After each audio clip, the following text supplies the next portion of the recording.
এত ওয়াজের দরকার ছিল না। কেন আল্লাহ বলছেন এই জমিন যার আইন চলবে তার আইন কি, এটাই তো আমরা বুঝি না। আইনের তো আমরা বুঝি না। আজকে আমি ওয়াজ করি, এখান থেকে যামু, আমার কথা আপনারা বলবেন মানলে মানলাম, না মানলে না, এটা আমার ইচ্ছা, বলবেন না? আমি মানি নিলাম, আমার ইচ্ছা, আমি মানলাম না, আমার ইচ্ছা। হুজুর এখান থেকে সুদ ঘুষের ওয়াজ করবো, আপনি বলবেন আমি মানলে মানলাম, না মানলে না, এটা আমার ইচ্ছা। কারণ হুজুরের কথাটা আইন, আল্লাহর আইন, যদিও মানুষের আইন। কারণ হুজুর বাধ্য করতে পারে না। আইন কোনটা? আইন হচ্ছে ওইটা যেটাকে বাধ্য করা হয়। আজকে সরকার যেটা করে সেটা আইন, সেটা বাধ্য করে।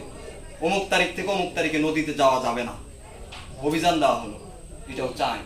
ওইখান থেকে পাস হয়েছে, এই জন্য মানুষ ভয়ে আর নদীতে যায়, যাইলে জেল হবে, জরিমানা হবে, মার হবে। হ্যাঁ, আমরাও চাই যে সংসদ থেকে এই আইনগুলা দেয়, ওইটাই আইন।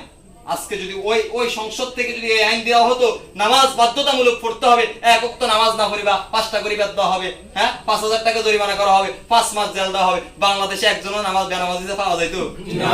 আইন তো সেটাকে বলে, আইন তো সেটাকে বলে। আমি হুজুর ওয়াজ করি যাবো, আপনি বলবেন আমি মানলে মানলাম, না মানলে না। এত ওয়াজের দরকার ছিল না, এত হুজুরের দরকার ছিল না। শেখ হাসিনার মতো একজন হুজুর ওই সংসদে দাঁড়ায় ওয়াজ করলে যথেষ্ট ছিল যে আজ থেকে নামাজ বাধ্যতামূলক পড়তে হবে। তাহলে এই সমাজে আর বেনামাজি পাওয়া যেত না, তাহলে এই সমাজে আর চোর বাটপার পাওয়া যাইত না। কোরআন যে বললাম কমপ্লিট কোড অফ লাইফ, একটা পূর্ণাঙ্গ জীবন ব্যবস্থা। এই কোরআন বলে দিবে আপনি বিচার কিভাবে করবেন। কোরআন বলে দিবে চোর চুরি করছে, চোরের কি বিচার করবেন। কোরআন দিয়ে তো সমাজে বিচার হয় নাই। কোরআনের আইনকে বলে বর্বর।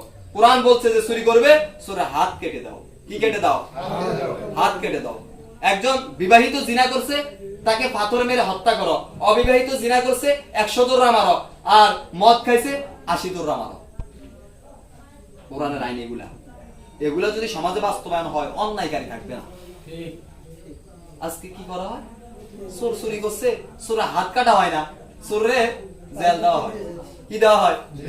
জরিমানা করা হয়। তো ওর টাকা আছে, ও জরিমানা করলে